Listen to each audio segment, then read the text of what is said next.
todos, ¿cómo están? Soy Mabel López, la doctora en Historia y docente universitaria que reseña investigaciones por Internet. Hoy tengo el gusto, desde la librería Wolf de Bogotá, de contar con la profesora Luz Alexandra Garzón, con quien vamos a tener una interesante entrevista sobre historia de las mujeres, y particularmente su última obra, Las mujeres de ninguna parte, Voces del Asilo de Rocas de Bogotá, 1930-1950. Una publicación de la Universidad del Rosario en coedición con el Centro Editorial de la Universidad Nacional de la Facultad de Ciencias Humanas de la CE Bogotá. Luz Alexandra, muchísimas gracias por acompañarnos y bienvenida a la historia detrás de los libros. Muchas gracias por su invitación. Estoy feliz de poder compartir este espacio contigo y hablar de un tema que nos une, la historia de las mujeres. Ok, Luz Alexandra. Bueno, este tema que tú trabajas está muy relacionado con tu disciplina inicial. Cuéntanos quién eres, qué estudiaste en el pregrado, qué estudiaste en la maestría y en el doctorado, y poco a poco lo vamos conectando con este tema. Muy bien. Bueno, primero soy mujer, comparto la vida con un hombre maravilloso.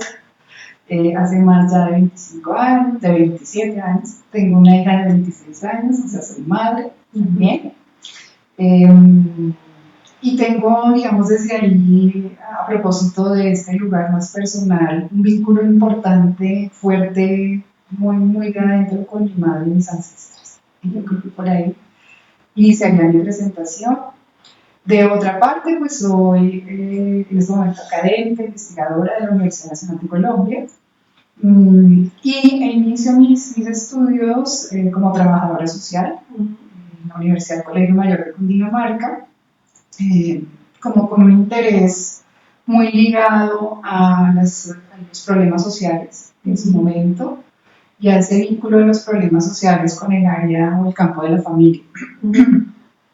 Que eso siempre me ha habitado desde el comienzo. Yo diría que en primera instancia muy en el inconsciente, ya he venido tomando forma más en el consciente, pues también de las razones por las cuales investigo lo que investigo, estudié lo que estudié. Entonces ese asunto del trabajo social se fue convirtiendo también en un espacio para la docencia, por un lado, y también la investigación. En la formación yo fui forjando un interés particular en los espacios de investigación de estos problemas sociales en los años 90. Particularmente recuerdo un interés que surgió en mí para trabajar con pacientes portadoras del virus del SIDA en estos años finales de los 80, comienzos de los 90, que era algo como muy, que llegó también como a cuestionar, además del campo de la salud, las relaciones sociales. Entonces yo me fui por ahí, hice mi investigación monográfica con pacientes y familias, con pacientes portadores del virus del VIH, y esto me abre como una perspectiva también para seguir enfocándome en el área de la familia. Y digamos que ha ido surgiendo también paulatinamente este otro pliegue desde mi interés profesional, que surge en el trabajo social, es el campo más crítico, social, ¿no? Hacia la realidad que vive un país como Colombia, pero también un continente, ¿no? Como Latinoamérica, que nos une allí. Y ese sentido crítico también, pues además de estar en el ámbito comunitario, en el ámbito familiar, hasta ahora muy tejido con las familias y las mujeres de manera particular. Y eso me lleva a un segundo momento en la formación, que tiene que ver con la maestría que cursé. Entonces, yo hice mi maestría en Desarrollo Educativo y Social en la Universidad Pedagógica Nacional y CINDE, el Centro de Investigación de Desarrollo sobre Infancia, bueno, familia también. Y cuando empiezo a pensar mi trabajo de tesis para el grado, me encuentro como con un interés que empezó a forjarse también en mí, de buscar en ese momento al niño en el archivo. Y fue algo muy como no tenía un director de historia o alguien que me guiara en el archivo, sino yo fui al archivo de manera más intuitiva. Las fuentes te llamaron, sí. Te empezaron a hablar. Así fue. Entonces fui al Archivo General de la Nación, me encontré con asuntos judiciales, empecé a explorar este maravilloso archivo y se me abre este mundo, ¿no? Y encontré una conexión muy interesante con la historia. Entonces reviso archivos del siglo XIX e inicio con judiciales tratando de buscar toda, digamos, este inmenso universo que hay allí de judiciales donde estaba el niño. Entonces al buscar el niño encontré asuntos judiciales referidos con delitos contra los niños. Y en ese caso me enfoqué en infanticidio, porque digamos fue lo que más recurrente, de manera más recurrente encontré. Y al encontrarme con el infanticidio, directamente me encontré con las mujeres. Y siempre siglo XX. No, en ese momento fue siglo XIX. Y el estudio, Sentimientos, Hechos y Moralidad, el infanticidio en Colombia en el siglo XIX, se publicó, que fue, digamos, como el primer libro relacionado con mi trayectoria investigativa. Y también allí empecé a explorar mi vínculo, diría yo, en ese momento más intuitivo también, con los afectos y las emociones, porque también desde el infanticidio yo empecé a ver que algo pasaba en estas mujeres, y no solo en ellas como personas, como mujeres, sino también en los contextos familiares en los que ellas estaban. ¿Qué las empujaba? Como a, pues, no solo, bueno, también diría yo, a vivir lo que vivieron, ¿no? Porque eran mujeres solitarias, analfabetas, mujeres campesinas, pero además criadas de finca, entonces cuidaban a todos estos obreros en las fincas, cocinaban a estos obreros, con partos solitarios, ¿no? Entonces unas condiciones muy difíciles. Desde ahí empecé como a analizar, claro, la narrativa que me brindaba la fuente, desde el archivo, con las voces mediadas de ellas, y el contexto en el cual se desarrollaba el caso criminal, y empecé a encontrar también que ellas pues estaban de alguna manera presionadas por este contexto, ¿no? Al final decir sí, yo lo maté, pero cuando se miran, digamos, en las primeras entrevistas uno puede ver algo mucho más, yo en ese momento hablé de algo más instintivo. Pero entonces ahora lo he repensado, ahora que estoy reescribiendo un artículo sobre eso, pero en su momento lo sentía así y lo expresé así. Entonces también esos sentimientos, hechos y moralidad da cuenta de ese archivo de la vida de esas mujeres, un poco también el trasegar de estos niños y de estas niñas en el siglo XIX. Me graduó, el trabajo insisto, pues fue publicado, y luego empieza este interés mío por seguir profundizando archivos, profundizando en la historia, y entro al doctorado en Ciencias Humanas y Sociales de la Universidad Nacional de Colombia con un proyecto muy amplio, porque yo quería un poco como el tema más de la transgresión familiar. Entonces llego después de ir, venir y demás, a acotarlo al tema de las mujeres y la locura, porque pues eso de las mujeres ya venían en mí de atrás de la investigación anterior. Y que puede tener alguna conexión, Alexandra, porque me imagino que muchas fueron catalogadas como mujeres con problemas mentales, ¿no? Porque, pues, digamos, de las mayores transgresiones para ese periodo, matar al marido y matar a los hijos, ¿no? Sí, así fue algunos de los casos estudiados. Recuerdo que la habían acusada por haber despedazado a sus hijos. Entonces, literalmente está en el archivo, porque se enloquecían los novilunios, o sea, que una relación con la luna, todas partes también sobre la locura. Bueno, y llego al doctorado con esta idea, y allí acoto mucho más perfilo de este asunto de las mujeres hasta que se concreta en revisar el tema de la locura femenina. Y empiezo a explorar las posibilidades de ingreso a archivo, que tampoco fueron fáciles. La gestión era importante para poder ingresar al archivo de la adolescencia de Cundinamarca en su momento. Porque son historias clínicas que develar en una investigación puede vulnerar de alguna manera la intimidad.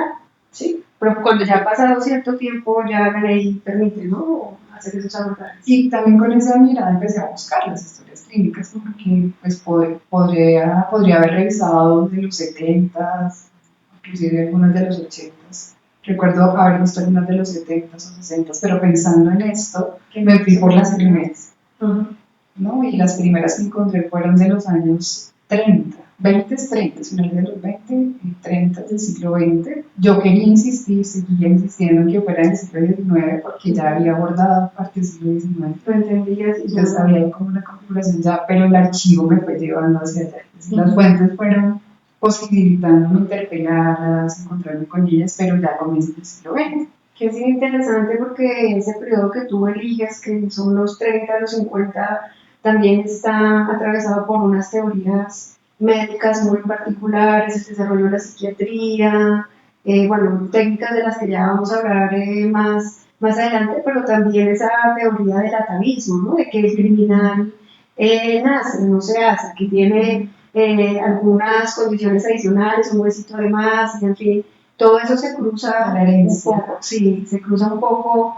Entonces, igual, pues, afortunadamente elegiste ese periodo, porque es muy interesante. Sí, sí, mira que, insisto, las fuentes fueron llevándome hacia allá y bueno, empiezo a revisar este archivo que fue inicial en pues el archivo que estaba antes, era una bodega al lado del terminal de transportes, recuerdo, pasar las días, tardes, semanas, meses, duré buen tiempo yendo allí explorando lo que encontraba en cajas. O sea, creo que eso también fue un proceso de descubrimiento interesante, valioso, con el que pude encontrarme en su momento y encuentro las historias clínicas, ¿no? Entonces sacó las cajas, revisó carpeta por carpeta, eso que también es una experiencia que me parece interesante, incluso de materialidad exacto, para vivirla, para vivirla, para contarla y también llevarla a clase. Yo creo que eso es súper bonito cuando estamos con nuestros y nuestros estudiantes, contarles esta experiencia desde ahí. Entonces ese encuentro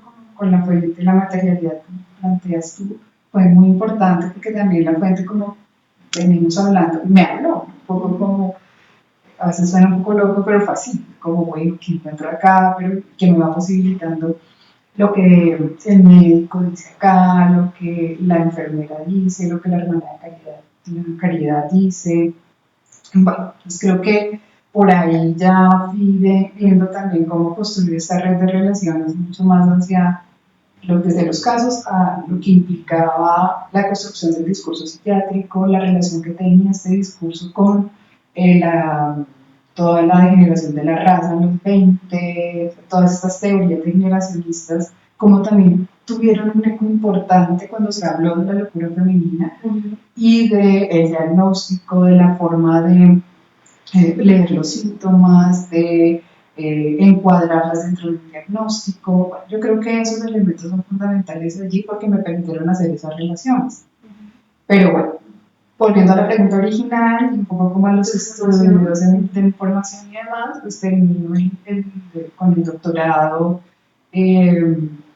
como mucho más fortalecida y mucho más convencida para seguir en el trabajo de archivo, para seguir en el trabajo con las mujeres, de ahí hablar de las mujeres, especialmente en la época que hemos trabajado de manera particular, a propósito de la pregunta que me haces, pues también es hablar de la familia. ¿Sí? No está la institución que el mismo Estado considera debe ser el eje de la sociedad. Sí. Y digamos cualquier atentado que haya contra la familia es algo que la misma sociedad, las instituciones, la autoridad resisten. Así es, y en el caso tanto desde la primera investigación lo sentí, pero pues era otro siglo, por supuesto.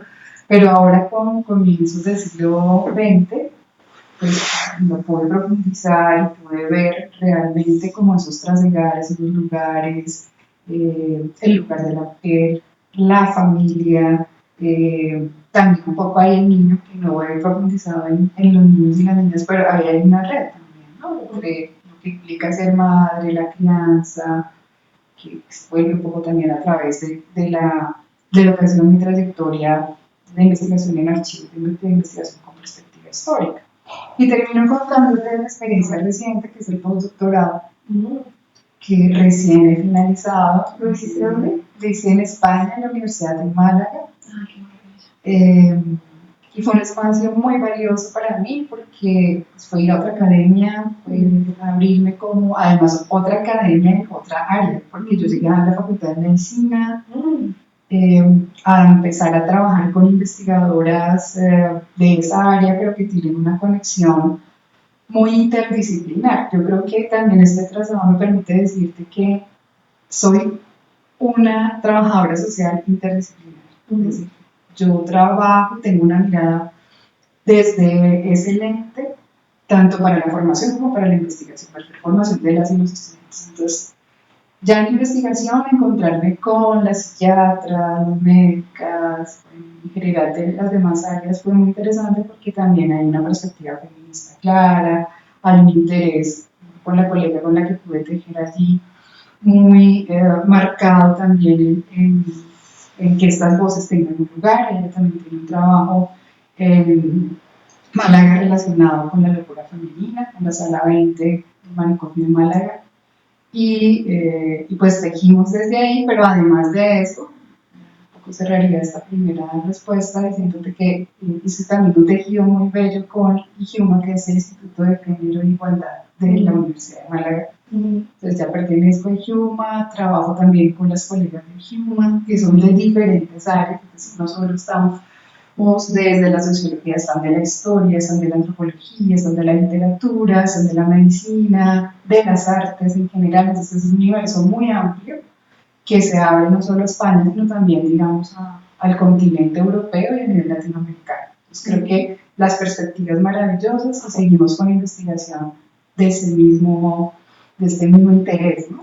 Yo creo que hay... Y yo creo que en lugar de enunciación, también lo que la teoría social denomina como el conocimiento situado, también esos dos aspectos son fundamentales para la elección de los temas de las investigadoras, ¿no? Lo que me cuentan me parece maravilloso porque las dos investigadoras que tienden puente allí, pues parten de su condición de mujer, muy seguramente parten de interrogarse por las matrices de opresión, por las violencias, pero también por las posibilidades de ser mujer, ¿no? Sí, así fue, así es, sigue siendo porque seguimos trabajando en red, inclusive con otros colegas de México, con mi colega Oliva López Sánchez, que prologó un libro, y otros colegas de México, con las que también hemos venido tejiendo desde RENICE, la Red Internacional de Ciencias de los Afectos y las Emociones, y bueno, desde IGIUMA, desde la Facultad de Medicina de la de Málaga. Pero lo que dices me lleva también a contarte que eso que investigamos, yo creo que eso pues también nos aplica como a todas en esa conexión, tiene que ser algo que nos atraviesa. Sí. Y ese algo que nos atraviesa, en el caso de las colegas allá, el ejemplo que das, también lo hablo por mí, pues es mi historia, mi propia historia. Es una manera de, más que de, como de sublimar alguna cosa, es una manera de entender, ¿no? Nuestro lugar en el mundo y por qué hemos atravesado por determinadas experiencias. Así es. Y en el caso particular, mi madre, mis abuelas, mis bisabuelas, o sea, todas mis ancestras allí, yo he podido tejer con ellas desde, pues, ya no están, sus ausencias y sus presencias. Eso también me lleva a escribir este libro, a seguir investigando el tema, como a fortalecerme mucho más en el campo de investigación de las mujeres, ¿no? Historia, comprender qué ha pasado, por qué las luchas, por qué esas agencias, de qué otras maneras hemos resistido, ¿ves? Que no han sido vistas, no son conocidas. Yo creo que es importante como situarlo también. Que están ahí, que hay que recuperar del archivo. Sí, así. Entonces, bueno, Luz Alexandra, nos contabas un poco ya sobre la investigación, esa conexión con tu vida familiar, con tu experiencia vital de ser mujer. Cuéntanos un poco qué encontraste en el archivo, digamos, de estas mujeres, qué se entendía como locura en esa época y por qué ellas terminaron allí. También si puedes ahondar un poquito en lo interseccional, si son mujeres de todos los estamentos o son mujeres que tienen una vida particular y por eso están allí. Bueno, yo creo que empiezo por la última pregunta que me haces porque me da la posibilidad de dar contexto. Y son mujeres, en este caso, pobres, todas. Digamos, la incursión en el archivo pues, me permite ver también cómo está estructurada la beneficencia de Cundinamarca cuando se funda a final del siglo XIX, cómo se institucionaliza la asistencia y la beneficencia. Entonces, parte también del libro da cuenta de ese escenario, ¿no? Cómo va la beneficencia organizando instituciones para atender niños y niñas en orfandad, mendigas y mendigos, ancianas y ancianos, locas y locos. Entonces hay todo un tránsito que pues, las lectoras, los lectores encontrarán también dentro del libro, cómo se va tejiendo esta articulación que hace la beneficencia y de manera particular la Junta General de Beneficencia que regentaba todas las instituciones. Entonces, ¿qué significa eso para la pregunta mucho más desde lo interseccional? Entonces, son mujeres, todas y todos en este caso, quienes habitaron, quienes moraron en estas instituciones, pues eran de recursos económicos bajos.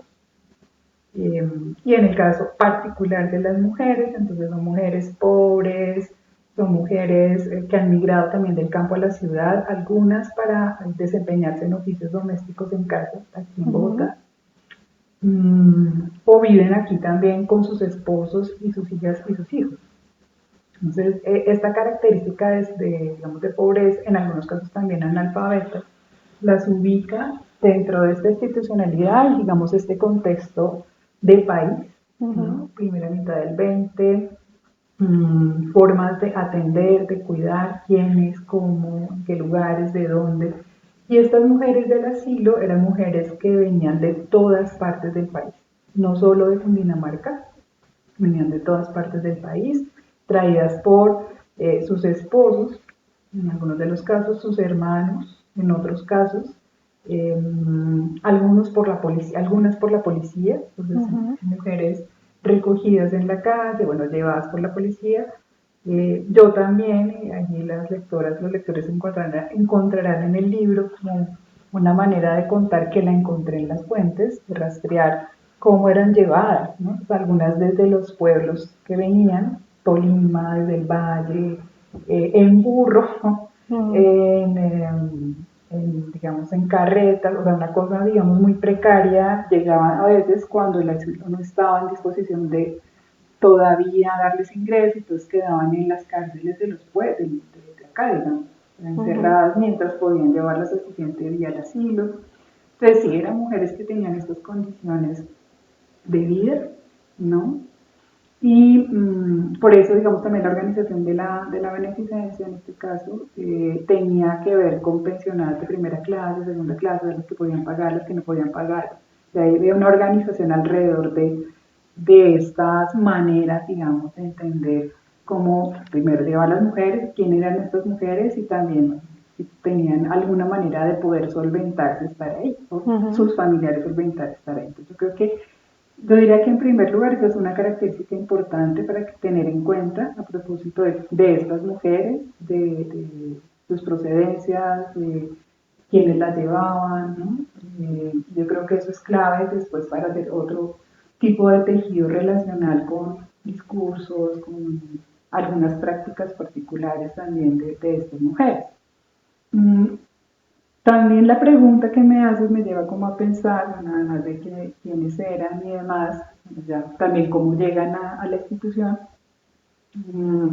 que también qué pasa dentro de la institución, ¿no? Con ellos. Yo pude, a propósito de las fuentes, que además de las historias clínicas fueron los informes de la Junta General de Beneficencia, fueron las tesis de medicina de pues, los médicos de la Universidad Nacional, que dan cuenta también de estas prácticas y de estos discursos. Pude entrevistar a una psicóloga de la primera corte de la Universidad Nacional que visitó el asilo en el momento de su formación, que iba con su profesor, con sus compañeras y sus compañeros de la universidad. Y al, digamos, tejer estas fuentes, hacer este entramado, yo pude ubicar un poco lo que pasaba al interior del asilo. Creo que también hay un lugar que está trazado dentro del libro cuando hablo de esa cotidianidad, ¿no? Estas mujeres, de cómo, a esa conclusión también, digamos, voy llegando, cómo ese afuera se filtra al adentro, ¿no? Y al día a día y a las maneras de entenderse, de tejer, de ver a estas mujeres también dentro del asilo. Es decir, no la pared del asilo separa el adentro y el afuera. Se filtra también el imaginario de ser mujer, el deber ser, que se posiciona también dentro del asilo para tener un referente importante en el planteamiento de los discursos, en este caso para la psiquiatría en Colombia. Entonces, la psiquiatría acaba surgiendo también a partir dentro de las Islas Locas, con las prácticas y los discursos, pero también a la par de cómo esas prácticas y discursos dan cuenta de un escenario social, ¿no? De momento, de lo que implicaba ser mujer, de lo que implicaba la familia, ese ser mujer, la crianza, el cuidado de los hijos, del esposo, de estar atenta a ese escenario que era como el papel fundamental para la mujer. Entonces, algunas de las razones que yo pude encontrar, que yo pude hallar dentro de las fuentes y empezar a relacionarlas allí en la cotidianidad y también después en los discursos y las prácticas psiquiátricas, pues tenían que ver con lo que se llamarían comportamientos anormales. Y esos comportamientos anormales, por ejemplo, en concreto, recuerdo algunos casos, mujeres que algunas se subía al techo, quemaba papel, o que, por supuesto, para quienes le escuchaban estaban hablando incoherente, de manera incoherente, bueno, en los casos comportamientos muy agresivos. Pero unido a eso, también yo pude encontrar, y ahí viene parte de lo que fue el estado del arte dentro de la investigación, y es encontrar esto del daño al buen servicio. ¿Qué significa eso que lo veía ahí en el... Con notable daño al buen servicio. Yo primero lo hallé con María Angélica Ospina, ella viene pues, hace un tiempo, buen tiempo atrás también investigando, y hizo una inmersión dentro del asilo, y en una de las fuentes que yo también la encontré, hay un discurso de uno de los como directores de la Junta General de Beneficencia, Obregón, diciendo que en esta casa de locas llegan las mujeres que tenían un notable daño al buen servicio. Y ese buen servicio lo que nos muestra es que no servían para lo que tenían que servir. ¿Y para qué tenían que servir? Para la casa, para la crianza, para el cuidado, para todas las labores domésticas y todo lo que implicaba esta labor en ellas, ¿no?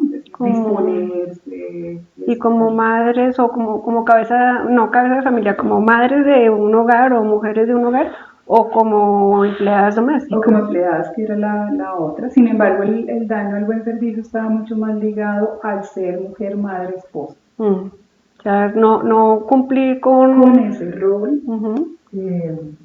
Y ese no cumplir también llevó a que muchos esposos llevaran a sus esposas al asilo. Y eso lo encuentro yo en casos en México, en España, como en Brasil, mujeres dañadas. Que estaban dañadas para ese servicio. Entonces eran mujeres que, para uno de los casos, en el libro también lo pueden encontrar, el esposo la lleva porque pues, primero se la pasa durmiendo, literal. Dice, se la pasa durmiendo, no lava, no plancha, no cuida de los hijos y no me atiende. Y esa es una queja, digamos, muy constante, muy directa para el médico. Y esta mujer, por ejemplo, tuvo todo el proceso médico que instaló la psiquiatría en el país. Primero tuvo la insulinoterapia, luego tuvo la terapia cardiológica, la terapia de choque, y luego la trepanación, lobotomizada. El hombre inclusive la lleva después de que tuvo la insulinoterapia, terapia de choque, porque ya estaba en casa, pero no cumplía, ¿no? La lleva, la lobotomiza, vuelve y la lleva y no cumple y la vuelve a traer. O sea, al final es una mujer, que esto es algo clave para contarte, es que muchas de estas mujeres pasan su vida en el asilo. Si no terminan en el asilo, pasan al asilo de ancianos.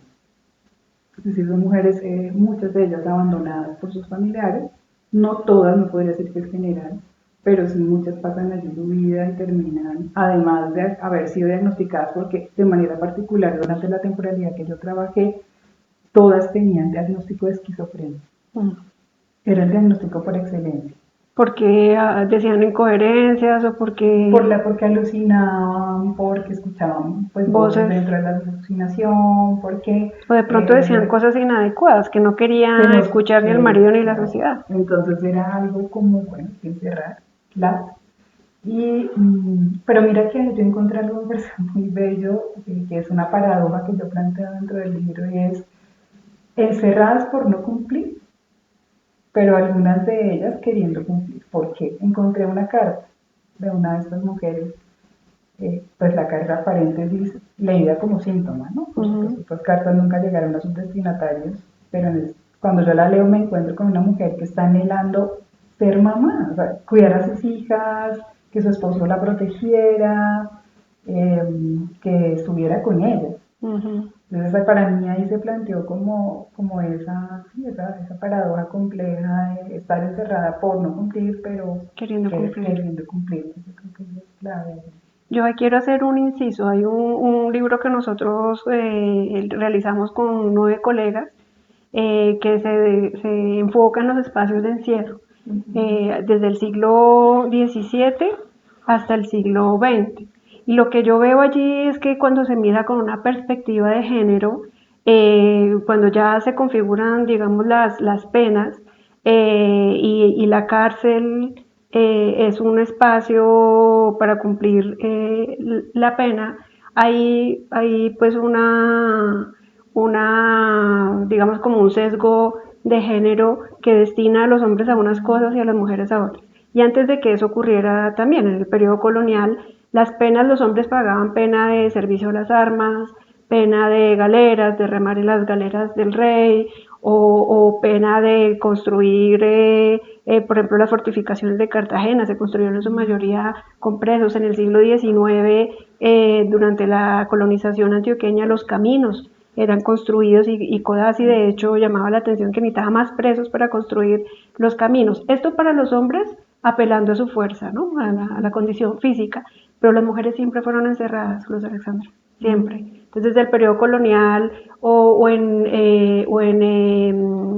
en conventos o en casas de recogidas, y cuando ya se configura como tal la cárcel como un lugar para pagar de cierta forma la pena, las las casas de recogidas y cárceles de mujeres. De hecho, lo que dice un poco la historia del delito y de la administración de justicia es que la cárcel como un dispositivo punitivo se estrena con las mujeres. Y todo lo que tú me estás diciendo, pues vaya, ¿no? O sea, la transgresión femenina o el delito femenino, la desviación femenina, se encierra. O se encierra o se expulsa, porque esa era otra en el periodo colonial, otra de las penas era el destierro. Entonces, si quieres, no sé si podemos hablar un poco sobre eso. Mira lo interesante porque cuando te escucho me resuena mucho que, por ejemplo, toda la terapéutica, me refiero, bueno, desde terapias de fijación, insulinoterapia, terapia de choquilotomía, se hizo primero con las mujeres. Y luego pasó, se experimentó, yo también lo planteo así en el libro, con las mujeres, y luego sí se lleva al de hombres. Yo creo que ahí hay una mirada importante que ya venía también trabajando María Angélica Ospina atrás, pero que yo la ratifico y un poco la amplío cuando hago todo el trazado de cómo surge la psiquiatría dentro de la psiquiatría. Y la experimentación en los cuerpos de estas mujeres. Yo creo que ahí esa parte está en el capítulo 3, con los casos de Luciana y de Agustina, cómo pasa la corriente eléctrica, cómo la lobotomía también hace parte de esa relación que establece la psiquiatría con el cuerpo de la mujer, con el ser mujer. Que también hay un lugar para identificar cómo es el ser mujer que se fractura, entra al asilo para ser pues, primero encerrado, controlado y de alguna manera volverlas al camino esperado. Y al cumplir ese rol esperado, pues, allí sí se hablaba de mejoría, ¿no? Entonces, algo que es clave también allí es identificar que lo que se busca siempre es la docilidad, que sean dóciles. Sumisas. Que sí, que estén siempre como dispuestos a que no haya ningún tipo de, digamos, yo pues ahí lo hablaría como de resistencia, de individuación, ¿no? De decir, agencia. bueno, yo no pienso de esta manera, yo pienso de esta manera, o yo deseo esto y no esto. Y yo creo que también ahí el asilo se convierte en ese espacio de, primero, de ese encierro y de que estas mujeres se empiecen a morar ahí el espacio, primero por haber roto ese canon o por haber roto como ese deber ser. Y muchas de ellas, inclusive de ellas dentro del asilo, pues se agenciaban, ¿sabes? Y la afectividad, la emocionalidad dentro del libro también muestra esas agencias. Desde el abrazo, desde la risa, desde el encuentro en el patio, que yo lo narro en primera persona, que yo hago un poco que el lector, y con esa intencionalidad también, y la lectora se encuentre dentro del asilo, abrace la experiencia dolorosa por un lado, pero también por otro lado mostrando esa otra faceta que hace que haya como esa lógica de lo que plantea por ejemplo Michelle Rosaldo, de cómo las emociones hacen algo en el roce con el otro y con la otra. Entonces yo creo que es clave porque es una forma de también ser mujer, ¿no? De mostrarse dentro del asilo y de construir tejido allí dentro de ellas, con ellas, y por eso, insisto, el abrazo, la risa, la escucha entre unas y otras, pues se convierte para mí como en una entrada diferente para ver la historia de las mujeres y esta historia dentro de un asilo. Ahí, digamos, escuchándote eso, pero también volviendo a este tema de la cárcel, otra cosa que nosotros descubrimos y que se mantiene desde el periodo colonial hasta el siglo XX es el hacinamiento en estos espacios, ¿no? Las condiciones tan duras, digamos que se suponía que eran espacios o para esperar una condena definitiva en el caso del periodo colonial, máximo estar 2 años esperando una condena, o ya después para disciplinar el cuerpo, y ya más adelante se habla de resocialización. Pero si lo vemos realmente es la peor tragedia que puede ocurrir, o quedar recluido en una cárcel o entrar a una institución como estas en ese periodo. Si quieres hablemos un poquito de la cotidianidad, porque no solamente están estas mujeres, están también las mujeres que hacen la asistencia, están las enfermeras, están las monjas, y por su lado los hombres están reflejados pues el director, los médicos, las autoridades, también el Estado, cómo está incidiendo a través de ciertos funcionarios, y me imagino que los hombres también eran los que hacían algunas labores de servicio que implicaran fuerza, no sé, el jardinero, el plomero. Hablemos un poco de esa cotidianidad teniendo como marco precisamente eso, el hacinamiento, y cómo pasan de un lugar luego a ninguna parte y a seguir en las mismas condiciones de hacinamiento. Sí, mira, la inmersión en las fuentes me fue dejando a mí ver y a imaginar esa vida cotidiana que está, digamos, en el primer capítulo del libro. Y con lo que me voy encontrando es pues que hay toda una vida alrededor de la institución, dentro de la institución, fuera de la institución.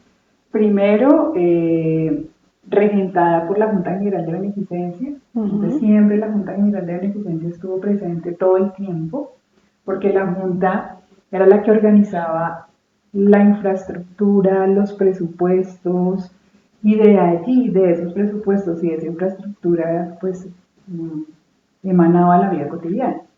¿Qué comían? ¿Cómo dormían? ¿Cuál era la infraestructura, digamos, institucional que acogía a estas mujeres?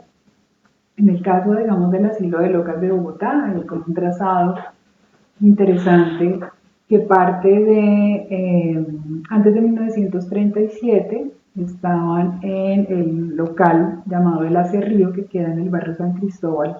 Creo que ahora funciona, no sé si todavía, una institución de San Juan Eudes allí, asistencial. Y desde allí, desde el Acerrío, lo que yo pude encontrar todo el tiempo fue hacinamiento.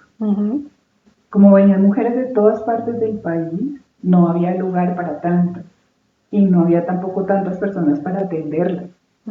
Y ese no había lugar para tantos, lo que fue generando, que también está narrado allí, es que tuvieran que dormir varias en una cama muy pequeña, 90 centímetros, dormir en el piso. Con harapos, porque no había ni siquiera... Estas batolas que algunas o rompían o se quitaban, o se iban desgastando con el tiempo, que era como dice Magdalena, que fue la psicóloga que entrevisté, como tan sin identidad, no tenían nada, ni una mesita de noche para colocar algo de ellas, fuera de ellas, me lo decía así.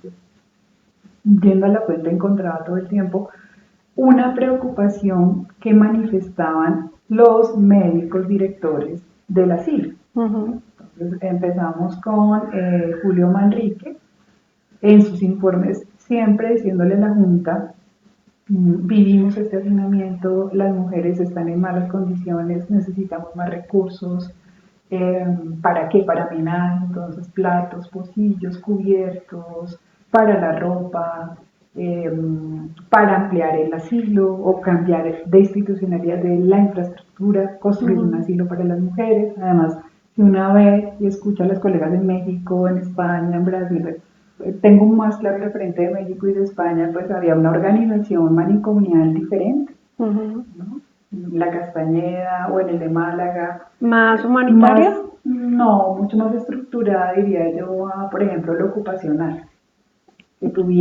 ¿Qué hacer? ¿Qué podían hacer para ocupar el tiempo libre? No había ni siquiera espacio para ello. Y era una queja constante también de los médicos. Yo también encontré médicos preocupados. ¿Rezaban al menos? ¿O? Había un párroco, había un cura.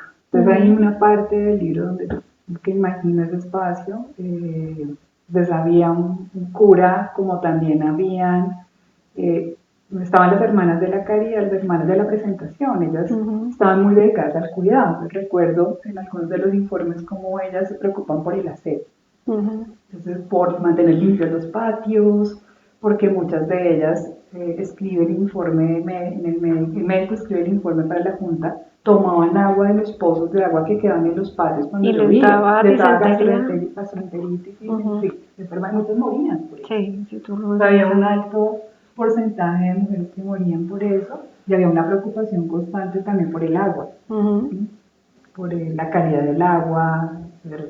Parte de eso yo lo fui narrando en la cotidianidad, porque estas voces que son también hacen parte del asilo, me refiero a las voces de los médicos. Entonces, insisto, Julio Manrique en el Acerrío, ya pasamos al siguiente tránsito, pero también las hermanas, yo las nombro, ¿no? Con sus nombres propios, y las enfermeras. Con las enfermeras pasaba algo, y es que no eran enfermeras formadas en los años 30, porque la enfermería fue posterior. ¿Era como voluntaria? Eran mujeres escogidas por los médicos, dentro de las que hacían servicio, digamos, como doméstico, y que las veían con potencial para esa formación, para que les ayudaran en la aplicación de tratamientos, en el cuidado de esas mujeres en la noche, o ayudarlas a bañar, en ese cuidado.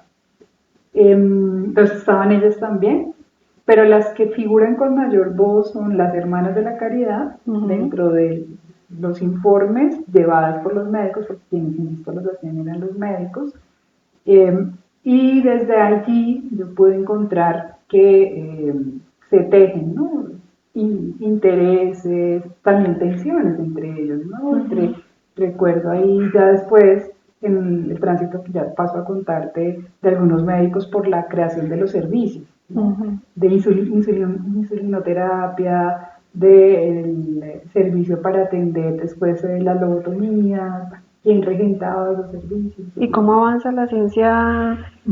O sea, a medida que tú vas haciendo la narración y de la historia de un lugar al otro, la ciencia va avanzando con tu relato, ¿no? Ahí va también, que fue parte del descubrimiento que fui haciendo con las fuentes y en el entramado de construcción.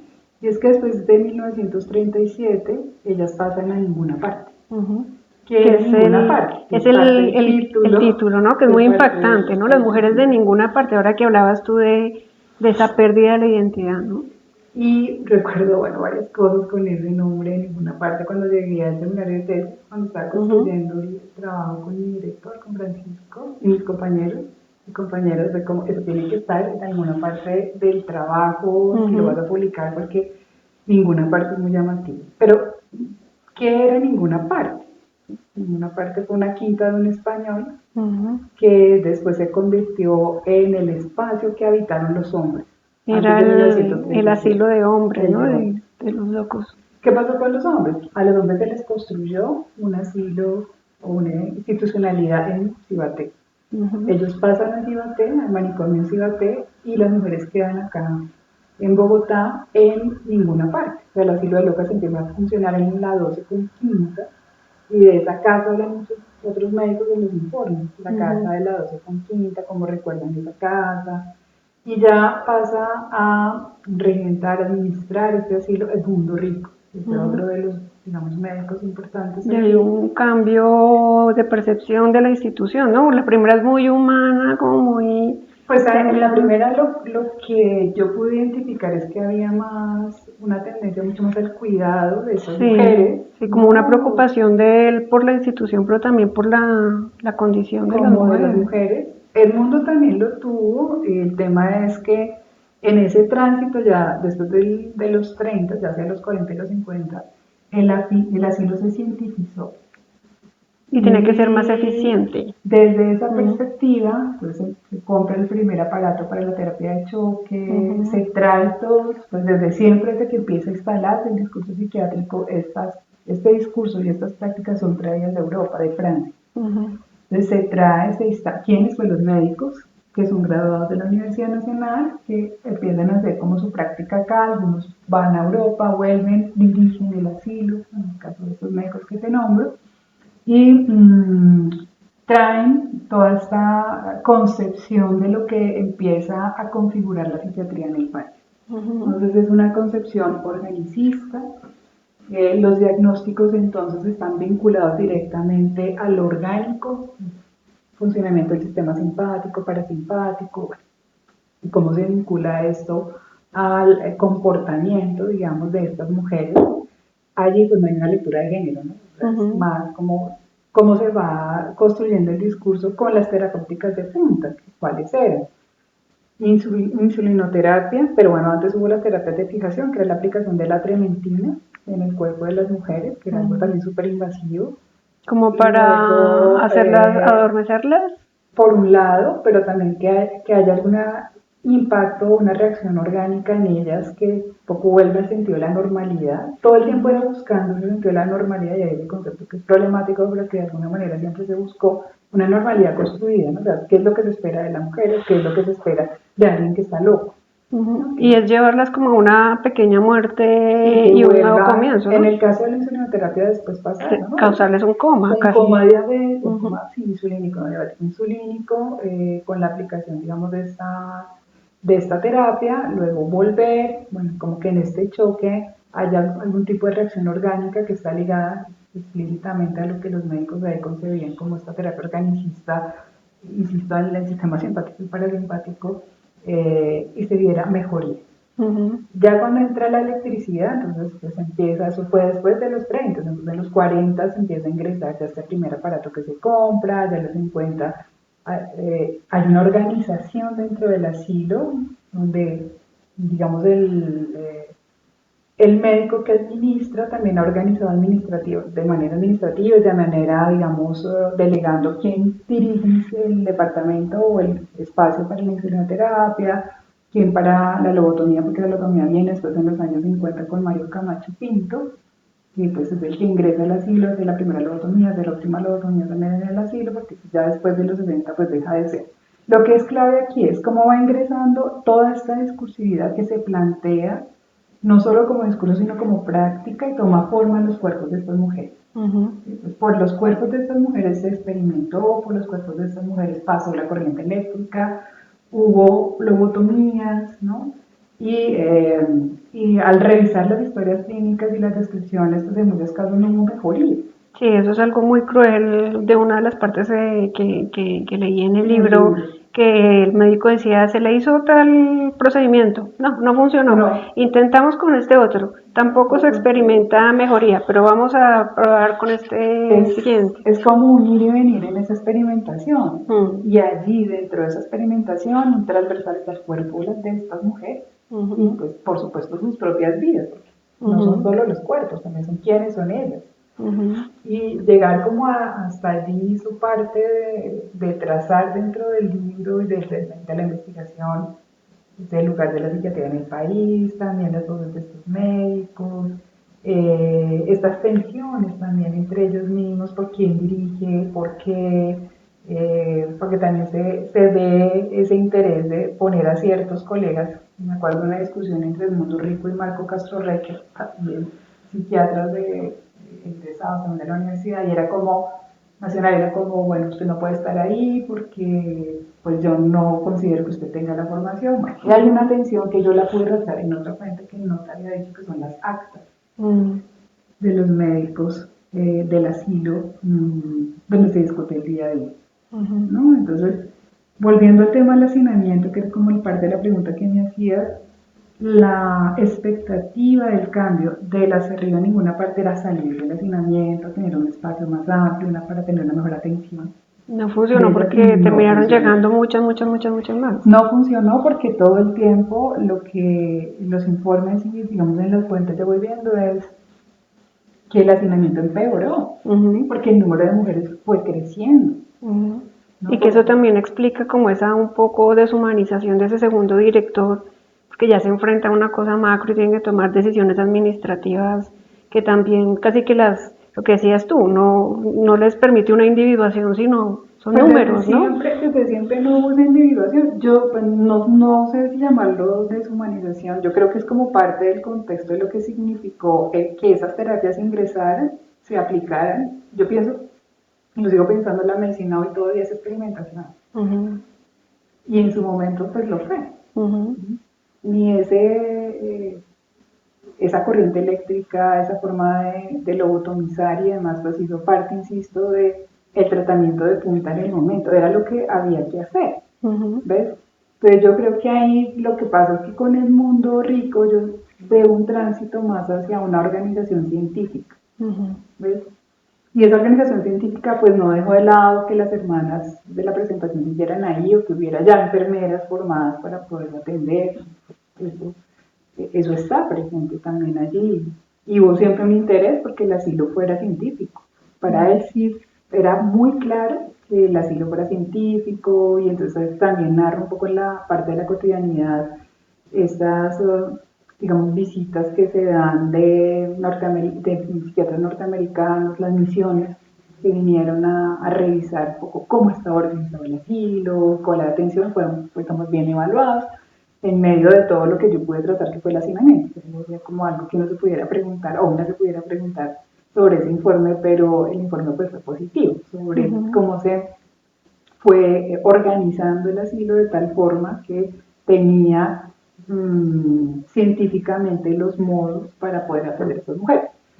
Pero siempre lo que hubo latente allí fue ese hacinamiento, esa falta de recursos y de poder atender a estas mujeres dentro de estas paredes de maneras más dignas, diría yo, ¿no? Yo creo que esa falta también de recursos pues era importante para la institucionalidad y para la atención que hubo dentro del asilo. Y en la cotidianidad se requería, por ejemplo, la comida. Yo encontré un trabajo de tesis que se llama Deficiencias Nutricionales en el Asilo de Locas de Bogotá y describe qué comía. El desayuno era agua de panela con pan, eso es impensable en este momento porque hay sí que una insulinoterapia, pero imagínate, desayunar con dulce y harina pura glucosa. Y a mí me llamó poderosamente la atención encontrar esa fuente porque describe, pues no solamente pues, lo que pasaba ahí en el asilo, sino también trae algunas de las otras instituciones, que es lo que le daban de comer a los niños, que era diferente, ¿no? En el caso había leche, había carne, así, pues difícilmente había eso. Siempre esta sopa, ¿no? Y yo ahí como que me trasladé al momento del almuerzo, al momento del desayuno, del baño, de quién las dirigía, quién les ayudaba, esa narrativa yo la pongo en el libro. Uh-huh. Hablemos un poco de eso, ya en términos editoriales. Si quieres, toma el libro y busca una parte que quieras leernos. El trabajo que hace Luz Alexandra es muy interesante porque, digamos, combina lo académico con esa posibilidad de trasladar a las y los lectores a la realidad y a la cotidianidad del asilo. Entonces está narrado en primera persona, pero de todas formas está todo el tiempo citando documentos, citando actas, citando lo que dicen ellas. Así Eso me es. parece maravilloso. Partes en las que, páginas enteras en las que va contando lo que dice una, lo que dice otra, lo que dice otra, y eso permite reconstruir un universo y comprender un poco pues como ese tema de cierta forma de la anormalidad, pero también de alguna manera conectado con la realidad, ¿no? Mujeres que hablaban de haber sido abusadas o hablan de sus hijos o dicen que, digamos, el desgarro de que su familia las abandonó, en medio de otras que dicen que conexiones digamos, con lo religioso, que cosas mesiánicas. Entonces, es muy bonito, digamos, ese tejido de narraciones porque permite entender el universo de estas mujeres y el universo del asilo. Entonces, si quieres, cuéntanos. Bueno, yo quisiera pues compartirles, invitarles como lectoras, como lectores a encontrarse con estas mujeres dentro del asilo. Y para ello me remito al segundo capítulo del libro. El segundo capítulo tiene como nombre Entre afectos, vínculos y sufrimientos, develando voces y descubriendo vidas en el asilo de Locas de Bogotá. Y voy a permitirme ir a un extracto de ese capítulo que da cuenta de esta narrativa en primera persona y de lo que Mabel nos está contando. Ha caído la noche. En una estrecha cama de 90 centímetros se han acomodado Anastasia y Antonio. La primera no ha impedido que nadie más se acueste con ellos. Aquí tengo mi sombrero y mi ruana, y con ellos nadie se mete. Escondido entre el sombrero tiene un paquete de cigarrillos que guarda en secreto, y con mucho recelo. Cuando aún las luces están encendidas, Anastasia le cuenta a Antonio. Recuerdo que fui alimentada en un principio con pecho y más tarde con leche de vaca. No tuve dificultad para caminar ni para hablar. Cuando pequeña tuve tifo y sarampión. Jugaba a las escondidas, a salir con los rayos de la luna, a cocinar, a la mamá, a los compadrazgos, a marcar ovejas y a hacer piquetes.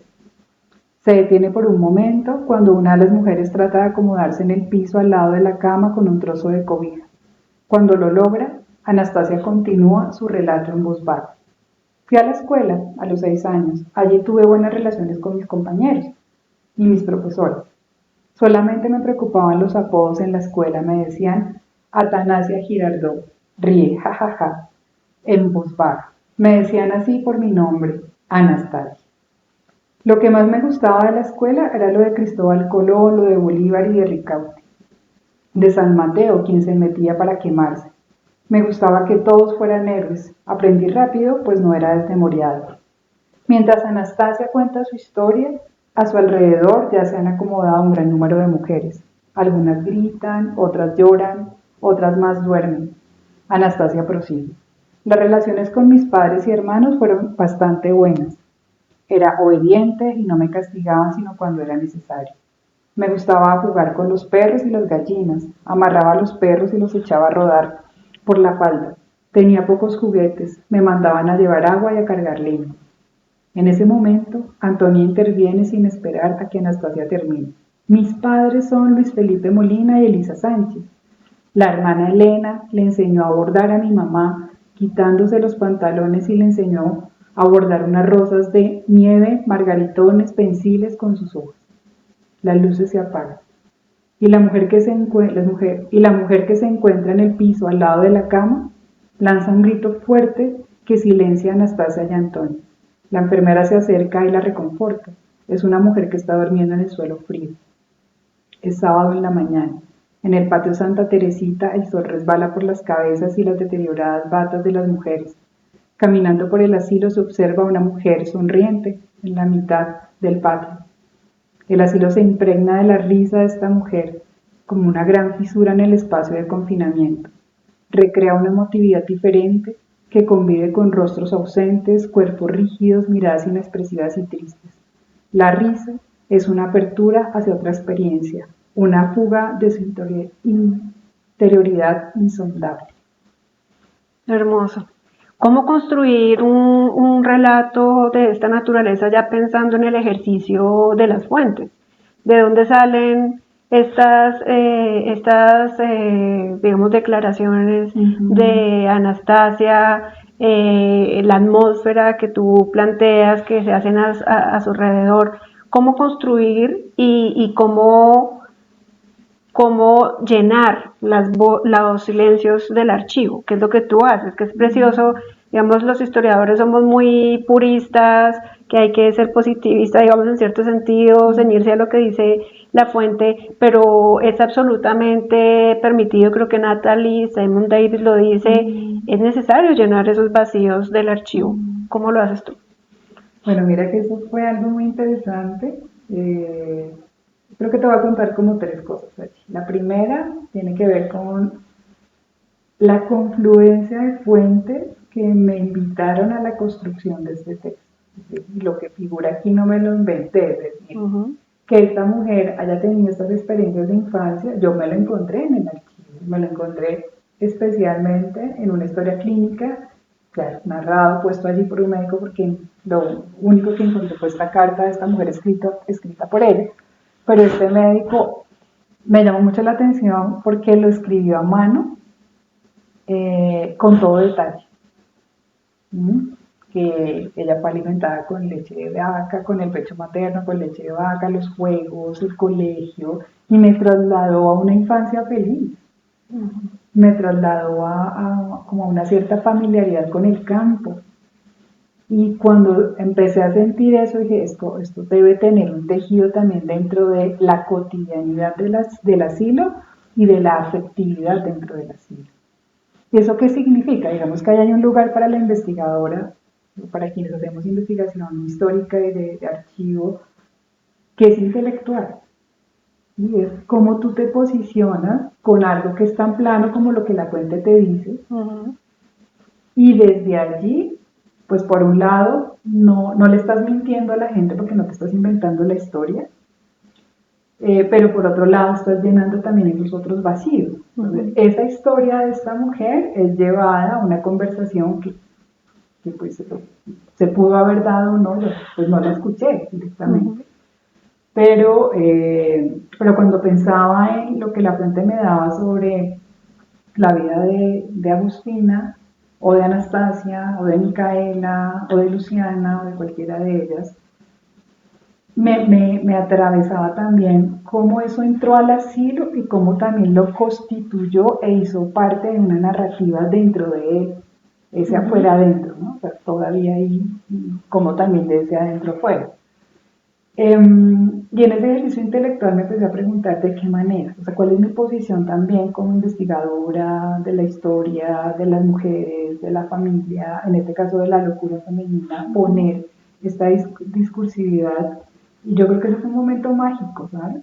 Eso es algo que no está en ningún libro de metodología, que no está en ningún libro de teoría ni de epistemología, sino es algo que, como una genialidad del investigador, es decir, es algo que te surge en un momento determinado cuando estás en la escritura y te estás pensando el tejido y qué es lo que quieres mostrar allí, y como que las manos te van llevando a eso, o sea, es algo. Yo puedo decir en este momento que me lo estás preguntando que tampoco fue una intención desde el comienzo. Yo creo que en conversaciones con Francisco Ortega, que fue mi director, él siempre vio que yo tenía un interés muy claro hacia la afectividad y hacia la emocionalidad, y él me decía, bueno, hagamos contexto, ubiquemos esta institución, miremos las terapéuticas, pero él siempre vio que para mí ese era un apartado fundamental en el trabajo. Y no es posible transmitir las emociones con una narración académica plana. Exacto, plana, y desde solo lo que la fuente dice. Y en ese ejercicio intelectual también yo creo que hay varias convergencias ahí como en un segundo momento, y esas convergencias dan cuenta de mi interés en la literatura. Y ese interés en la literatura también se despierta por conversaciones con otra colega que yo quiero mucho, que es Yolanda López, que es como mi maestra, y también con la profesora Marimelda. Ambas que participaron del grupo Mujer y Sociedad, ¿no? Exacto. Bueno, Marimelda es presente en el espacio, y en varias conversaciones muy, digo yo, como íntimas con Yolanda, fueron para mí muy bellas. Hablamos de literatura, bueno, hablamos de la vida en general, pero también de literatura y con sus sugerencias literarias. Yo empecé a encontrar otro universo, ¿sabes? Wow, ¿no? Por aquí hay posibilidades, y también hay posibilidades de que estas voces silenciadas, de esas voces, digamos, negadas en su momento y leídas como síntoma y para un discurso psiquiátrico tuvieran otro lugar en la historia. ¿Ves? Y desde ahí pensé, ¿por qué no la primera persona? ¿Por qué no la narrativa que me permiten las fuentes? ¿Por qué no también de una manera plausible poder imaginar dentro de esa narrativa cotidiana qué sucedía? O sea, qué pasaba en una habitación, qué pasaba en un patio, en un baño, una noche.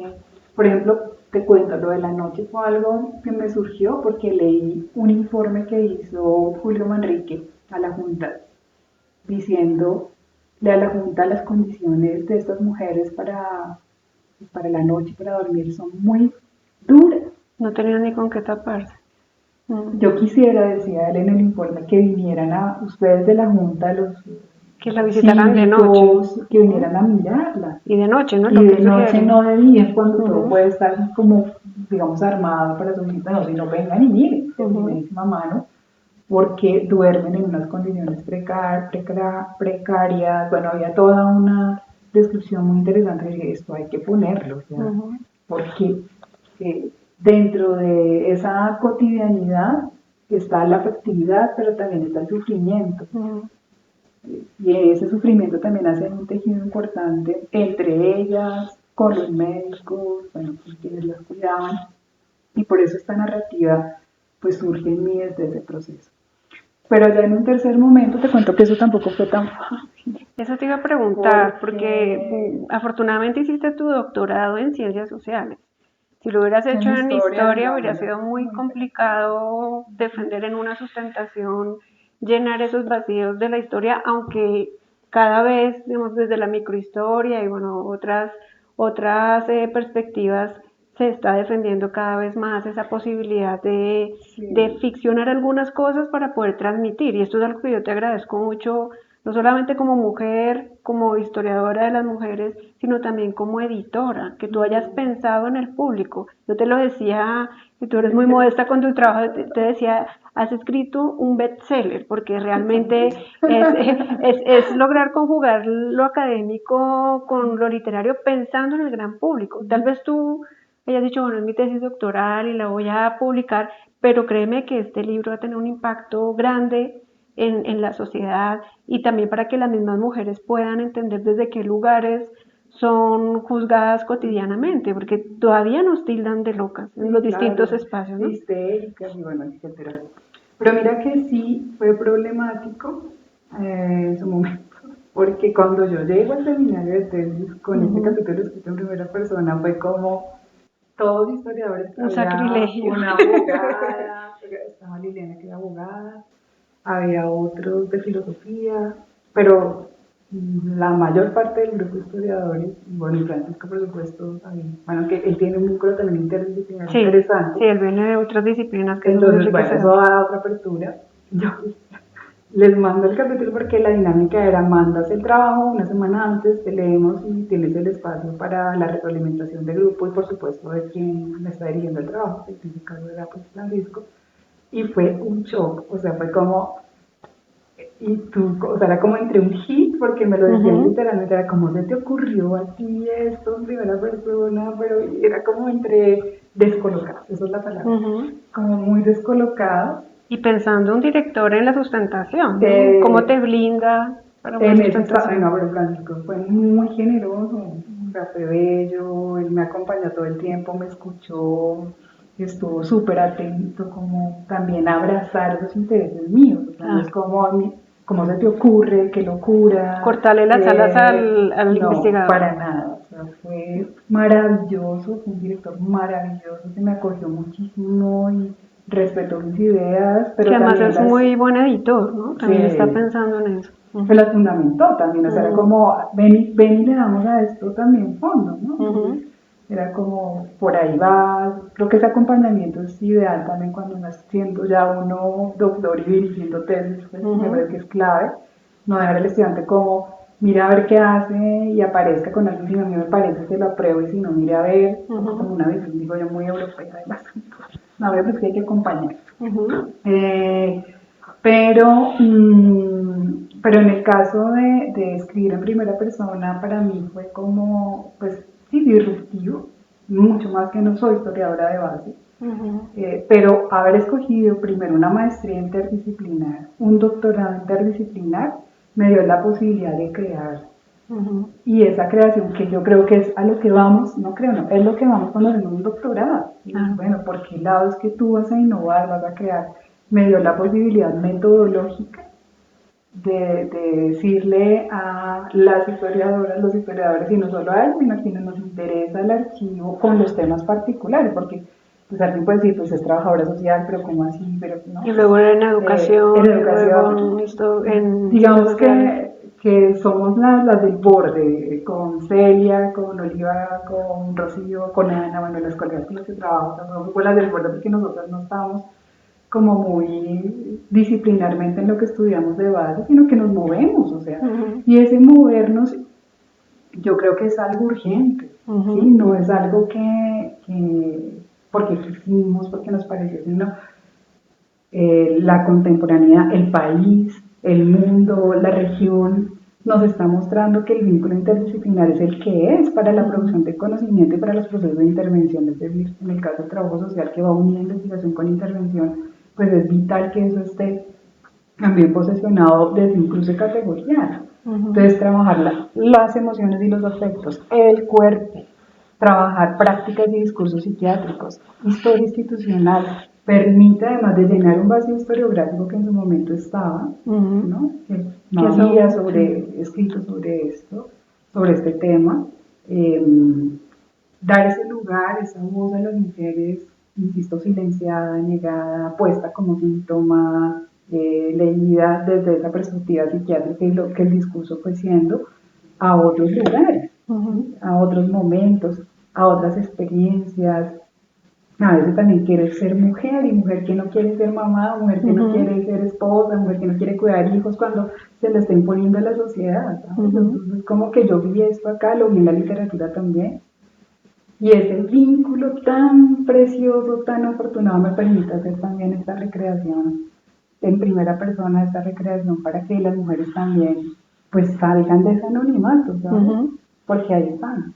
Bueno, ahora en España, cursando, haciendo el postdoctorado, en conversaciones con la colega con la que trabajo allá, que es Celia García Díaz, pues nos hemos encontrado, yo ya lo había leído, pusimos ahí en conversación, el libro de Sandra Caponi sobre vida cotidiana, política y psicofármacos. Ella trabaja ahí en una perspectiva Foucaultiana sobre la historia de la psiquiatría en Brasil, pues, digamos ahora está allí en Brasil, pero los primeros capítulos son muy relacionados a esto que venimos conversando de cómo el discurso, bueno, médico, pero también social, filosófico inclusive, coloca a la mujer como inferior. Entonces es como la inferioridad de la mujer inclusive para, bueno, pues por supuesto para la vida política, pero para pensar. Sí, la capacidad de raciocinio de la mujer se empieza a reconocer apenas hasta el 18, lo sabe Sandra. Para pensar, para, pues mucho menos para votar, para tener un ejercicio político, bueno. Y además estaba muy como institucionalizado, muy marcado por discursos muy claros sobre... De distintas disciplinas del derecho, la ciencia, el refranero popular, la iglesia. Ahí está como toda esa... Darwin inclusive está visitado, entre otros autores muy... que inclusive leyendo genera como una indignación Porque, claro, Claro. a propósito del libro también, ciertas cosas me generaban indignación en las fuentes. Y cómo tomar Encontrarme como distancia. con esto dolor, tocar, tenía que parar, volver, bueno, como una cosa ahí dura, Porque es historia de la violencia, finalmente, es contra las muy, mujeres. muy dura. Y en este caso, con esta otra investigación en la que andamos, es, bueno, ver ahora también cómo ya no se está lobotomizando, ni se está aplicando la terapia de choque y demás, pero de una u otra forma el fármaco sí se convierte en una forma de lobotomizar a las mujeres Ujú. para la docilidad. Sí. O sea, eso se sigue buscando de una u otra forma, ¿no? Entonces, De o apagarlo, sea, apagar su espíritu, es su... como alíñese, piense, como se espera que piense, todavía eso sigue siendo así. Ujú. Así ya tengamos todas las olas del feminismo, ya han pasado, digamos, los años y tengamos ya derecho al voto y que ingresemos a la universidad y demás, esa lógica todavía se siente. Yo lo Ujú. escuchaba en Mujeres en España cuando hice el lanzamiento del libro en España, que fue para público general, y ahí voy para el otro tema que me preguntabas, al museo donde hice el lanzamiento llegó gente De de todo lado. todo, o sea, no eran académicas ni académicos. ¿Qué museo era? ¿En Málaga o en dónde Museo lo hiciste? Precolombino, Orlando, se me escapa ahorita el apellido, en Benalmádena, que es Mm. una ciudad cercana a Málaga. Ujú. Que en Málaga hicimos un conversatorio en el Centro de las Andaluz de las Letras, con Pero Celia, que precioso, fue súper lindo. esa gira editorial Ay, sí, fue maravillosa. maravilloso, fue maravilloso. Yo vengo muy feliz. Mm. Pero bueno, volviendo al tema, pues eran mujeres la mayoría y alguna contaba de su propia vivencia, bueno, ser escuchada. Ahorita, Mm. siglo XXI, Europa, bueno, yo pensaba, bueno, Latinoamérica eso también es así. Ujú. Yo voy al médico y le digo, ah, bueno, no, pues tómese la pastilla. Y esa pastilla también es como, bueno, como que callemos esa voz. Habíamos conectado este tema, era un poco con lo de las sufragistas y la historicidad, que yo te decía, años 30, años 50, coincide con esta ola del feminismo que está buscando el sufragio y te decía, no sé si sean coincidencias o realmente en esa época también las mujeres eso, estaban buscando ser escuchadas, que su capacidad de raciocinio se reconociera, su capacidad de incidir políticamente en la Sí, sociedad. tal vez algún, digamos, también allá habría que buscar la interseccionalidad de quiénes eran las mujeres que estaban haciendo esto, Claro, ¿no? digamos las Porque, de clase baja en el manicomio, en el sí, asilo, porque y las de clase alta con otras yo posibilidades, ¿no? pienso en Ana, en Anastasia, en Luciana, bueno, que eran nombres fraguados, por supuesto, no son los nombres reales. Ujú. Eh, Digo, no, ellas estaban como muy en el día a día de sus vidas y de lo que habían sido como niñas y luego casarse, tener hijos, ¿no? Como tal vez a veces muy lo que la vida les fue mostrando y en algunos Ujú. casos algunas y ya como ya no quiero hacer más esto, Ujú. con los hijos, con el esposo, bueno, y demás. Entonces yo creo que aquí esa pregunta tal vez en las agencias que yo encuentro más es como, bueno, frente a los tratamientos, pero también en una agencia para mí es la fuga, haberse fugado de la institución, ¿no? Entonces ¿Qué aparece, ocurre? se fugó, ¿no? ¿Qué ocurría también en las cárceles de la colonia actualmente? La fuga, otra cosa permanente en Se esa. fugó y esa mujer, por ejemplo, que se fugó era una mujer muy contestataria dentro de la celda. Mm.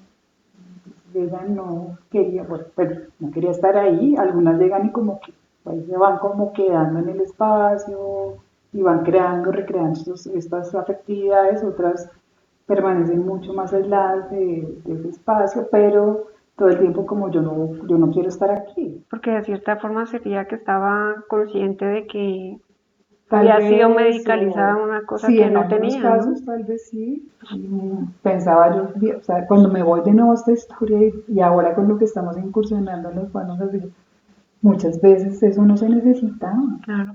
¿Ves? De pronto era también una acción de los maridos para deshacerse de De ellas, una claro, persona y de pronto tener otra tipo, qué sé yo, de relación o de posibilidades. con otras Ya, mujeres. En sí, algunos casos que no lo encontré yo acá, pero sí en México lo leí por las herencias, imagínate. por la herencia, por quitarle la herencia. Y ahora con Celia la escuchaba porque pues también en el conversatorio que tuvimos en el Centro Andaluz de las Letras y en otros espacios, ella encontró casos de hombres que se quejaban por la menstruación. porque tenía la menstruosidad, y allá en un caso que ella encontró, que se vuelve incontrolable. ¿Pero por qué? ¿Por el cambio Por el cambio hormonal? hormonal. La histeria, Entonces, ¿no? había ahí un malestar muy grande del esposo y era como, no me la soporto. Mm, Y esos casos, digamos que los vamos sacando todas en varios países, y me parece muy interesante eso porque te cuento que, que esa lógica también nos ha hecho unirnos para salirnos del discurso hegemónico de la psiquiatría, de la red de historia de la psiquiatría. No podemos pensar, por ejemplo, la historia de estas mujeres que fueron recluidas solo con ese lente médico, psiquiátrico. A nosotros nos interesa, me refiero pues, a España, México, Brasil, Colombia, conversar y estar allí produciendo y pensando estas mujeres desde esas otros cruces categoriales. Y las emociones son claves ahí. Desde la afectividad, desde el cuerpo, desde la vida cotidiana, el género, ser mujer desde el género, como esas categorías que nos habitan a todas y nos interesa ponerlas más allá de eso que se mueve en la academia, ¿sabes? Porque eso, eso también lo vi allá porque estuve en un congreso sobre historia de la medicina, pero particularmente de la psiquiatría. Pues se mueve con fuerza todavía ese discurso positivista que está en la historia, que está como vamos sobre lo que el discurso médico plantea y dónde queda lo otro. ¿Dónde queda entonces la vida de estas mujeres? Seguimos contando la historia como siempre se ha contado, pensando en que si esos puritanismos, ¿no?, de los cuales también venimos hablando, yo creo que ahí hay que preguntarnos, ¿realmente esa es la manera? ¿Esa es la forma de? Bueno, desde el prólogo me gustaría compartirles esta parte que Oliva López Sánchez plantea como esta construcción de la historia, bueno, desde abajo, pero también como para llenar estos vacíos, de estas maneras como se ha hecho la historia. Las mujeres de ninguna parte es una propuesta al estilo que reclama Morris Bergman, cuando asegura que la historia del cuerpo y las emociones ha fracasado en contarnos desde descripciones externas y una asepsia académica que poco se atreve a mostrarnos más allá de lo visible, como promesa de lo real. La historia se escribe con la mente sosteniendo la pluma. ¿Qué parecería, cómo sonaría leerla si fuese escrita con el cuerpo sujetando la pluma?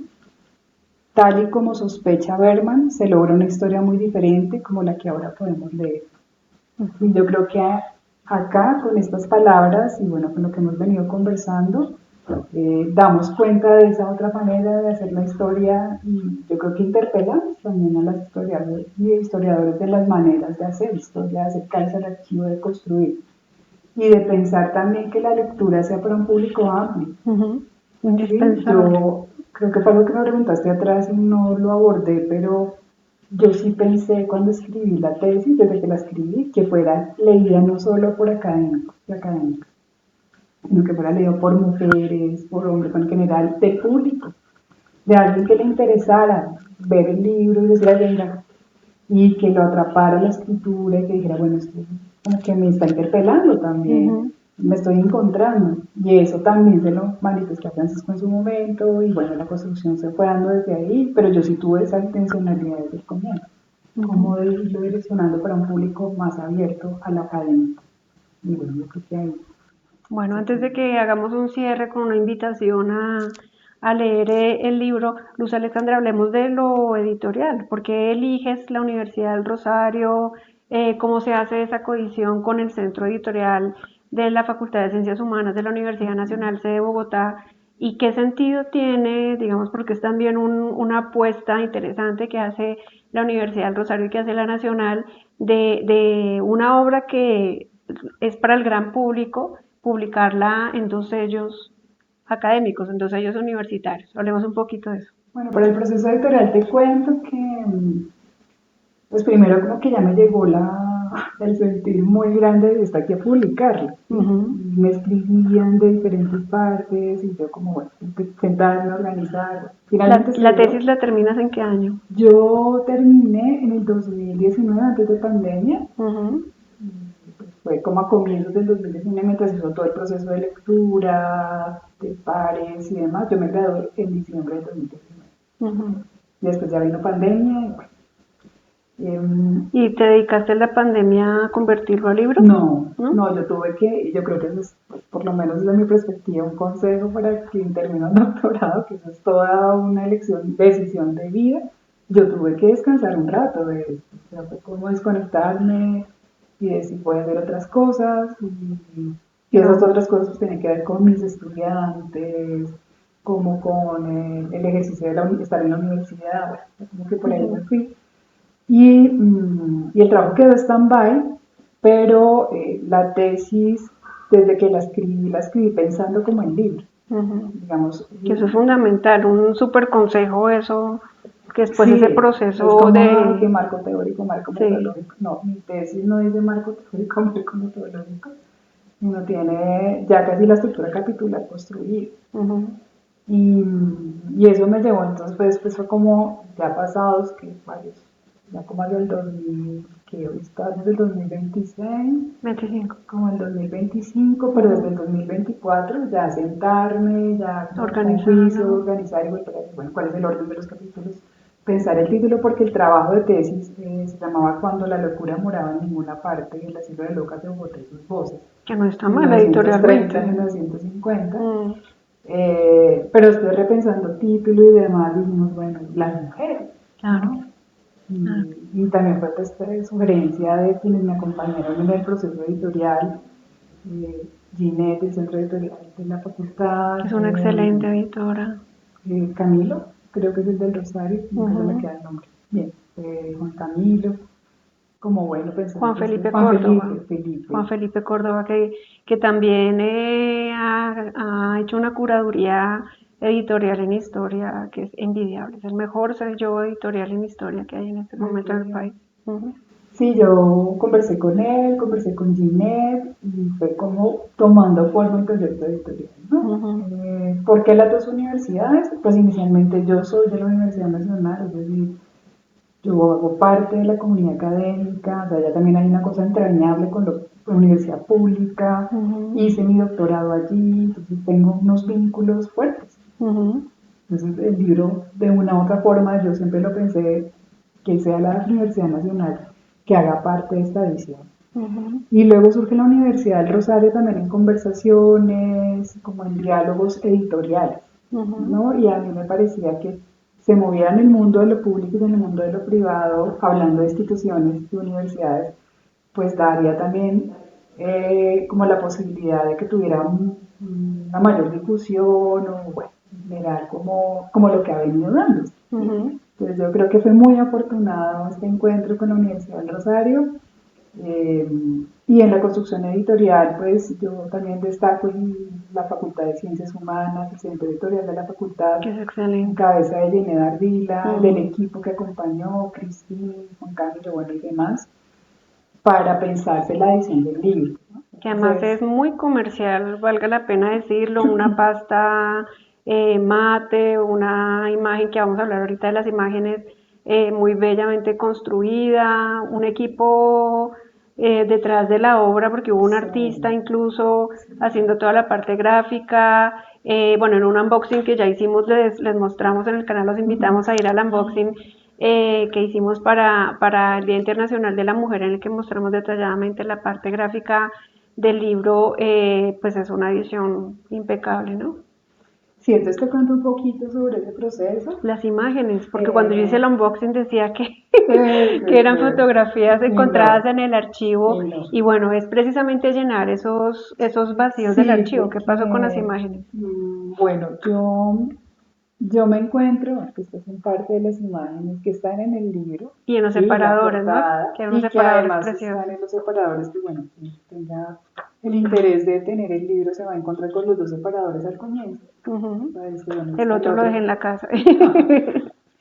Bueno, como varias cosas sobre el proceso editorial y para llegar a las imágenes que me estás preguntando. Pensar el tamaño del libro. Que fuera portable. Que fuera, digamos, no tan grande, que tuviera manera como de cierta comodidad también para cargar, para leer. Bueno, pues creo que la escogencia del tamaño fue acompañada también por Ginette, el equipo editorial. Ya después, bueno, el papel en el que está impreso, ¿no? Siempre pensé que fuera blanco, claro. el tipo de letra, los espaciados. Tiene que ver con las imágenes, ¿no? Cuando hacemos un libro que tiene imágenes full color, que tiene policromía, tenemos que pensar en que el papel no se Contrastes. chupe la tinta, ¿sí? Entonces es por eso el papel que tiene. Entonces después ya con Ginette, que insisto fue un proceso de acompañamiento maravilloso, pues surge hacer estas Portadillas, portadillas y estos como, bueno, tiene otro nombre técnico, no me acuerdo ahorita el nombre. como citas Sí, destacadas. destacadas. Ujú. Que estas citas destacadas, cuando las y los lectores se encuentren con ellas, lo que van a encontrar es mi voz, analizando, como encontrándome después de un relato que he hecho de cara a la afectividad y demás, es mi voz y el análisis que hago sobre las expresiones, sobre las mujeres locas, sobre la soledad, bueno, Porque como todo el tiempo está en primera persona, se preguntarán ¿y dónde está la investigadora? Entonces lo resolvieron con las portadillas. Está mi voz que siempre estuvo desde el trabajo inicial y luego lo ubicamos acá, especialmente en el capítulo 2, para mí eran fundamentales las imágenes de las mujeres. Yo no podía prescindir de ellas. ¿Qué pasó?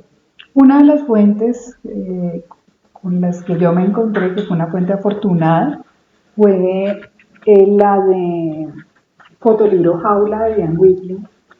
Ese fotolibro tiene fotos de las mujeres que habitaron el asilo. Eso fue tomado en los años 70, pero como he contado en el libro, y también lo relataban en el trabajo de tesis, pues muchas de estas mujeres vivieron allá 40 años, 30 años de sus vidas, entonces muchas de ellas llevaban mucho tiempo ahí. Y en el trabajo de tesis, pues yo las pude ubicar y están dentro de ese capítulo y bueno, hacen parte de. Pero el proceso de publicación La y sesión de edición derechos. me llevó a sesión de derechos. Uh-huh. Me demoré un poco también en sacar el libro porque yo quería sacar las fotos. Uh-huh. Y estuve buscando. Que hay un par, ¿no? Que tomas de otro libro, que eso sí se puede hacer. Ah, sí, esas sí están, pero digamos, las de ese capítulo que eran directamente tomadas por Diane Whitley dentro del asilo, no encontré quien me pudiera hacer sesión de derechos. Pues al final yo dije, eso hay que resolverlo.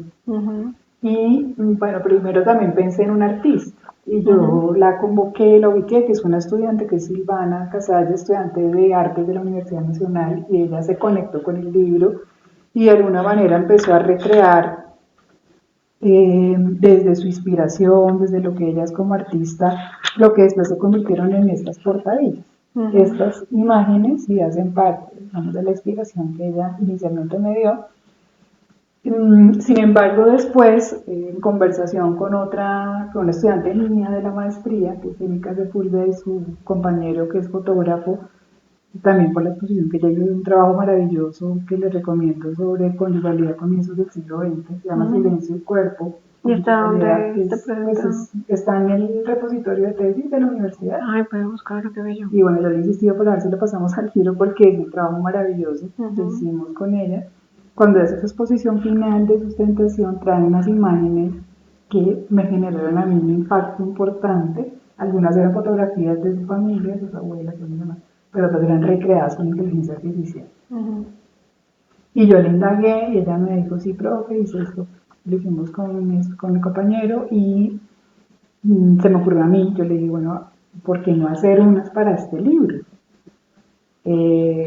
Y nos sentamos, revisamos, miramos, y pues al introducir, digamos, este eje de la inteligencia artificial, pues fue con la descripción de estas mujeres, que yo la tengo, que yo la narro, porque la traigo a las historias clínicas, entonces el color de su tez, de su cabello, la vestimenta. Alimentan a la inteligencia con todos esos datos. Para poder, y estas imágenes entonces, la portada y las que figuran en el segundo capítulo. ¿Esas eran dos hermanas o...? No, esto es pues parte de lo que la inteligencia artificial arrojó. Muy impactante dimos, esa imagen, sí. Cuando dimos la información de ellas, ¿no? Física y bueno, como postural también. Es un libro muy visionario porque es el primer libro que yo conozco en el que se utiliza la inteligencia artificial. Sí, ese fue un comentario que también. Qué bello, muy potente, me parece. Pues que igual tendrá sus preguntas metodológicas, pero bueno, yo creo que es parte de la creación, es parte de la apuesta que hemos venido conversando a lo largo del podcast y de, bueno, cuánto están las voces, dónde están estas mujeres, cuál es su Claro. lugar. La primera pregunta Entonces, es cómo eran, claro. yo creo que esta, para mí, insisto, en el capítulo de la afectividad, entre afectos, vínculos y sufrimientos, develando voces y descubriendo vidas, era fundamental que estuvieran los rostros.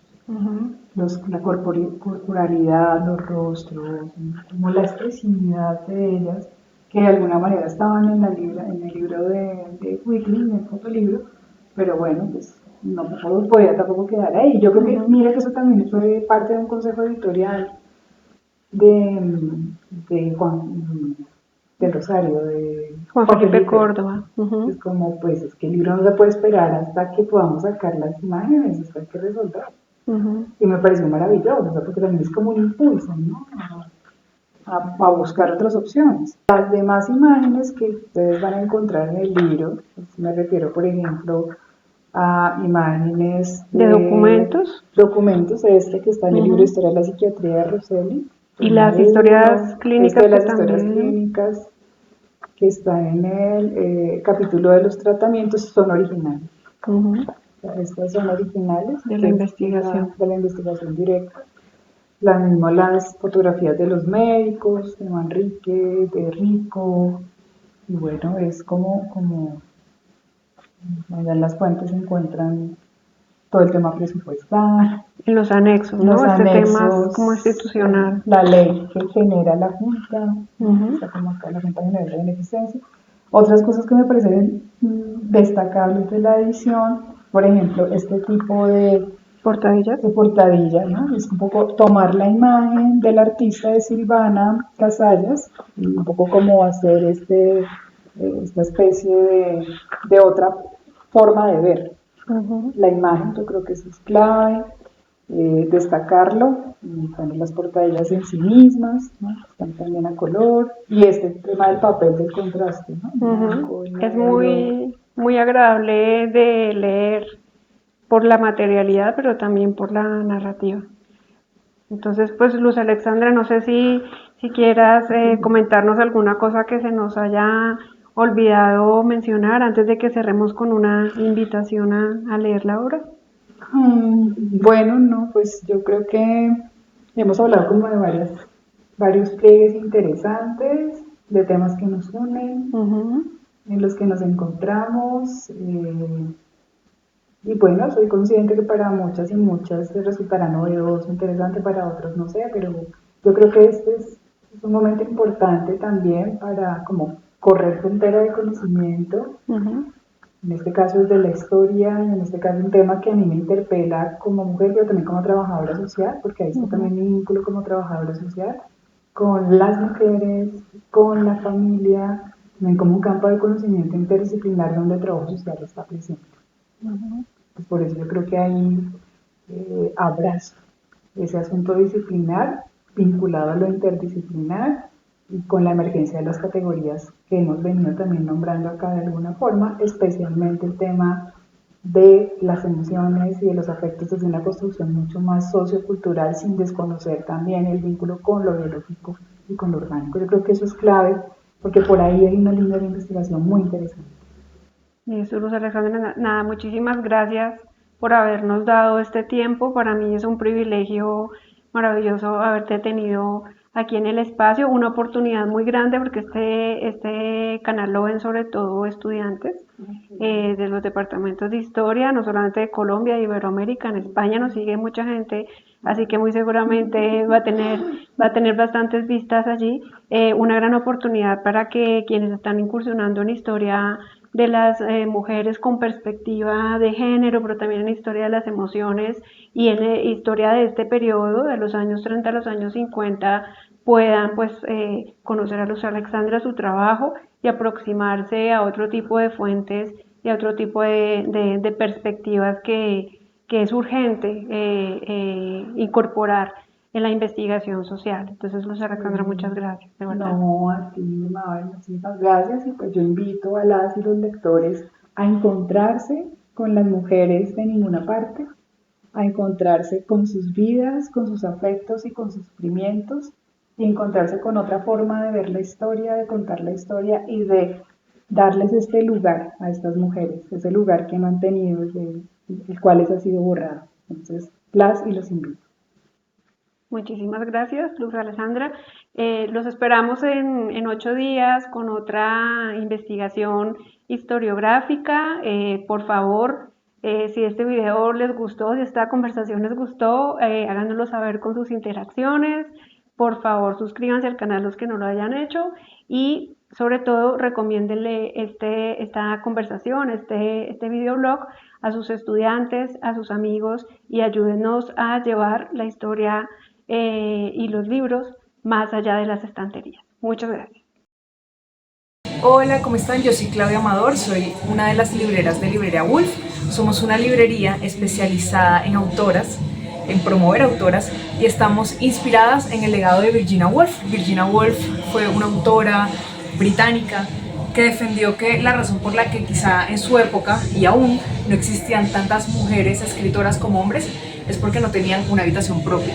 Y esta habitación propia se vuelve como un lugar psicológico y físico que habla de que siempre, de alguna manera, las mujeres han estado en desventajas en muchos aspectos sociales que les han impedido escribir y dedicarse al arte o tener el tiempo para hacerlo. Entonces, básicamente, nuestro objetivo es conectar autoras de ayer, autoras de hoy, con nuevas lectoras y lectores. Y nuestra curaduría se basa precisamente en rescatar autoras que quizá no son tan conocidas o no han sido tan conocidas en diferentes épocas. Por acá también tenemos este libro que justo vamos a presentarlo muy pronto, que es de una autora colombiana y es como un estudio en torno a cómo las mujeres fueron encerradas injustamente, muchas en asilos entre los años 30 y 50 acá en Colombia. Entonces es una investigación maravillosa. Y esta mesita siempre va rotando porque nos encanta que todo tenga rotación, lo nacional, lo internacional, las nuevas voces, las voces más rescatadas, y básicamente buscamos que acá cualquier lector encuentre su autora ideal.